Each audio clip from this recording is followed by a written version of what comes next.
Good afternoon. This is Debbie Grigg with Next Home First Source, and I'm coming to you today with some great information from Cheyenne Sprouse, who is the marketing director with Redfish Inspections, and she's going to cover several subjects about buyers and sellers and new houses, why we need inspections. So, Cheyenne, take it away. How are you Hi, today? I'm good. How are you? I am great. I have a question. How Sure. long has Redfish Inspections been doing inspections? This is our 12th year. All right. And how many inspectors do y'all have? I've got eight. We serve all of the greater Houston market, and we're expanding out into the Austin market this year. Oh, So we're very excited. wonderful. Okay. And then do y'all do inspections on Sundays? We do. Wow. So y'all work 7 days a week, just like real estate agents. We do. We got to be available when you guys are. That's right. Exactly. Option period doesn't take a break. That's true. Yeah, we've Okay. got So, 7 days a week, and I've got client care coordinators available 7 days a week. So you don't have to wait until Monday to call us. You can call us. If you see a really great house on Sunday, just give us a call. We'll get you guys booked. all right. Awesome. Good deal. And can a buyer pay by credit card, check, They cash? credit card, check, cash, whatever their preferred method is. Okay. A lot of people, prefer to have cards, but it's completely up to their Okay. reasoning. All right. And then how fast do we get the inspection report? So you actually get it generally within an hour of the inspection. In Texas, you're allowed up to 3 days to have a report back, Mm-hmm. but we've seen the market with 2 and 3 day option periods. So if you're waiting 3 days for an inspection report, it doesn't give you a whole lot of time to negotiate repairs or any adjustments Exactly. on price and things. So we like to get it back.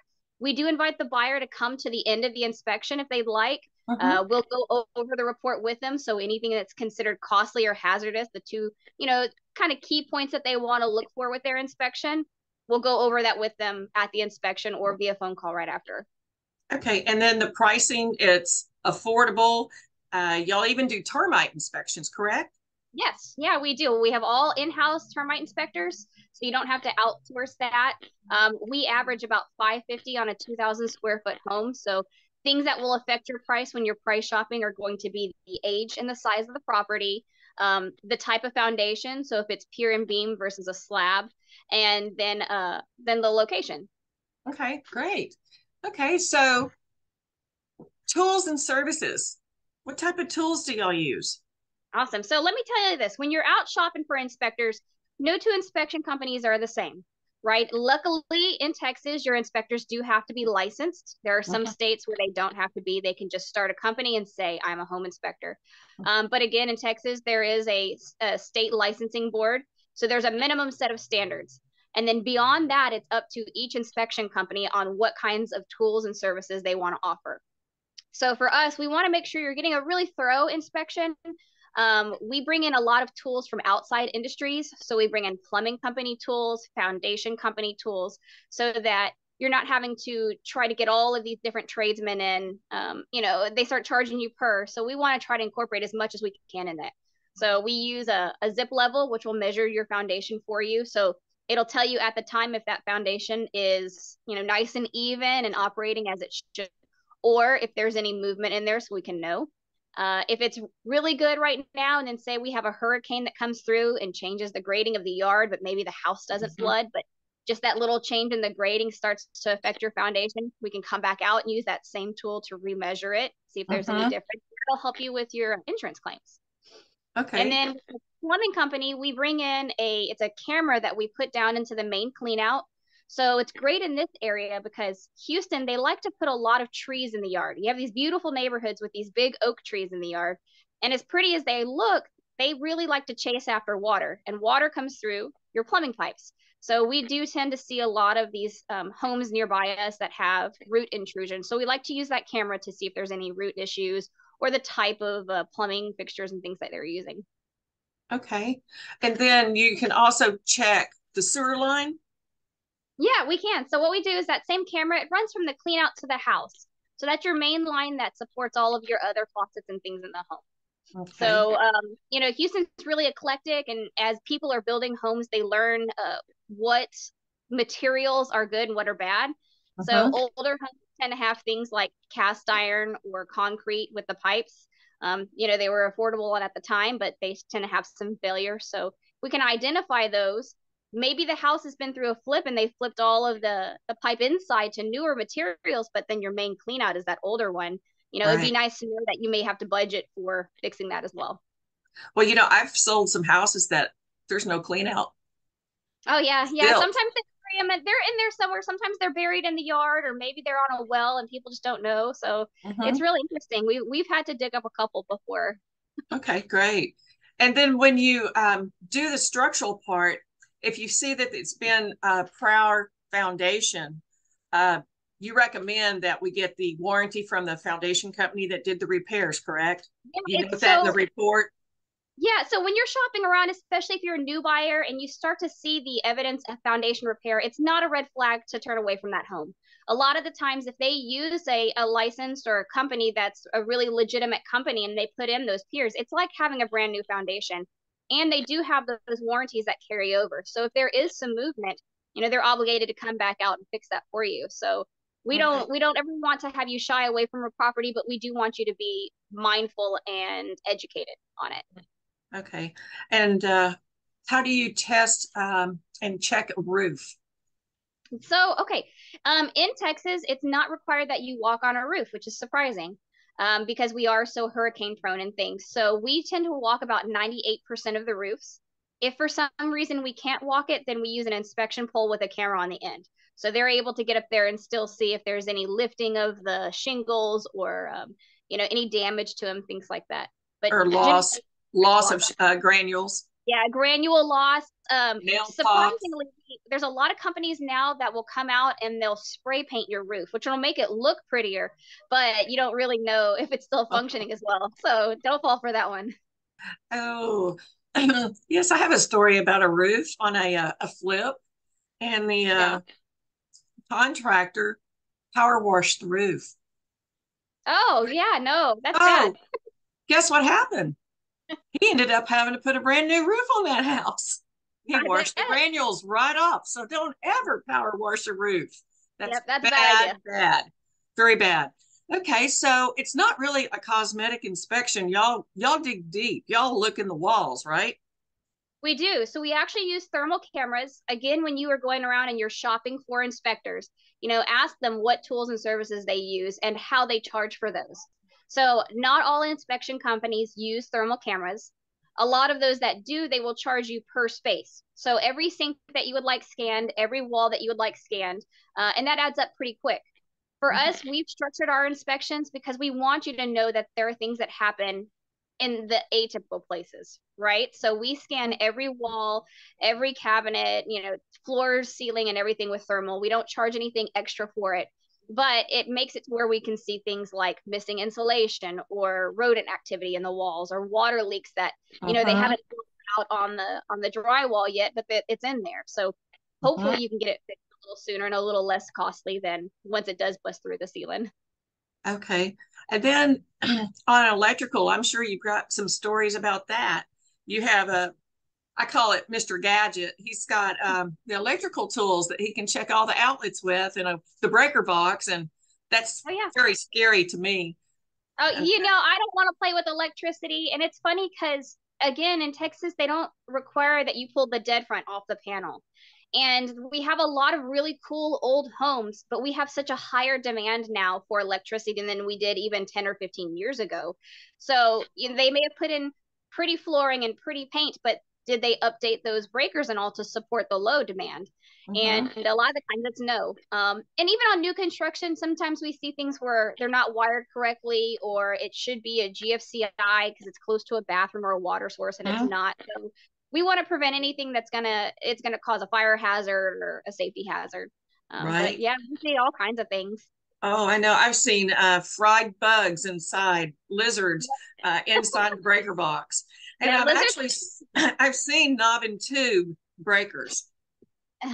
Glad they weren't working, but Yeah, they still exist. they do. Um, They see this, and right now, so there's four kind of panels that have big recalls on them, and we even see them on new construction. They've just gotten the recall on them in the last year, and okay. so we tend to let people know that that recall exists. And we do that with all of their appliances in the home. We use a system called Recall Check that puts all of the numbers, the serial manufacturers, numbers. yeah, into a database. So if ever there is a recall, we also let them know. But yeah, all kinds of FPE panels. Those are old. Those make me a Oh little yeah. nervous. What's the new one on the new homes? I have to ask the inspectors the name on that one. We just had a class. We did a mock inspection 2 weeks ago. We had about 30 people come out, and we found one of those panels on a home. Oh And it's wow. a fairly I definitely want you to follow up with me about that. I'm curious now. I'll ask Will on Okay. that one.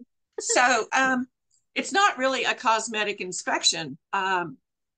You have new construction you do inspections on, and Right. sometimes you start from the ground up, foundation, right after, before they pour, and then after, once they Mm-hmm. start framing. So tell us a little bit about that.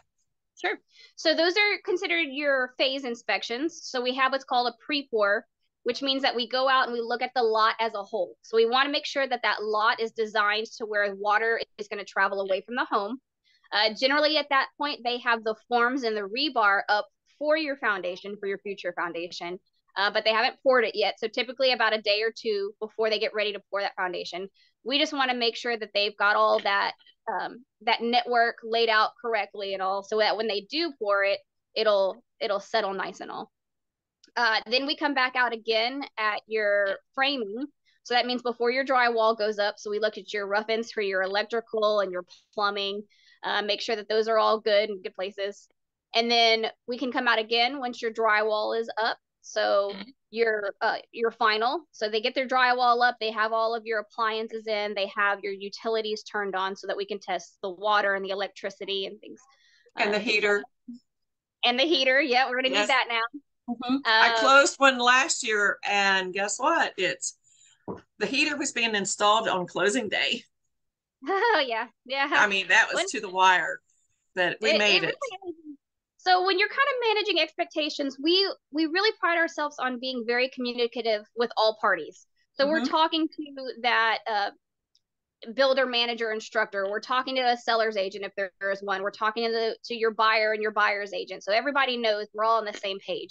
A lot of the times with new construction, there tends to be a failure in communication when it comes to those utilities being on. So we really try to make a phone call. Hey, is your gas on? Are your appliances there? Because we don't want to have them have the cost of an extra trip out there. It's frustrating on all parts. So we really Yes, try to it pick up is. the phone, call everybody, make sure everything is in and good to go. Also, a lot of our job is holding those builders accountable. It's not us out there picking on each other, but they're really busy and they're working on a lot of houses and they're looking at inflation with pricing and getting Mm-hmm. material. So, houses are going up a lot faster than they used to with a lot cheaper materials. So we really want to make sure that those materials are still going to serve the homeowner, that they're going to be good for them.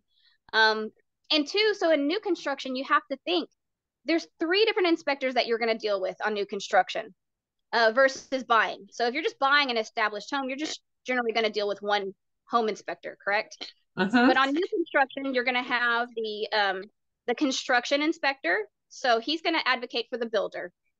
He's going to make sure that those homes, at least a sample of them, are built to those builders' specifications.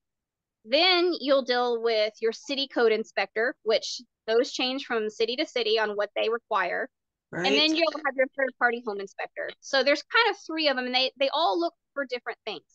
Um, the builders, they are trying to advocate for themselves. And a lot of times with the builder inspector, what they do is say they're building 10 houses. That builder inspector will look at two of those houses. And if two of those houses fit all of the criteria that the builder has laid forth, then they're going to assume that those other eight also are. But you're not buying 8 homes or 10 homes, you're buying one. So we want to The make sure that one, the one you're getting is really built well. right.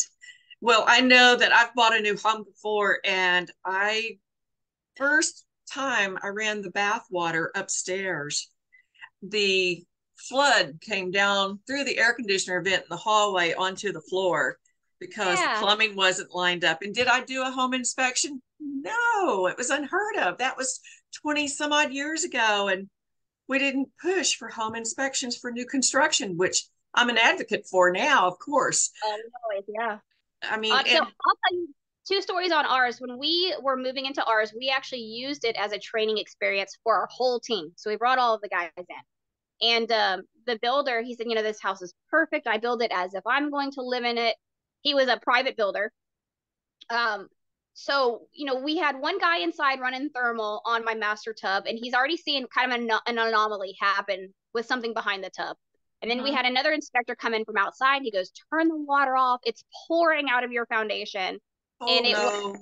had become disconnected there, and it's just going through my wall, through the foundation and all. So we are glad because we do operate in teams a lot, but even our solo guys, they are going to use the same tools and find things.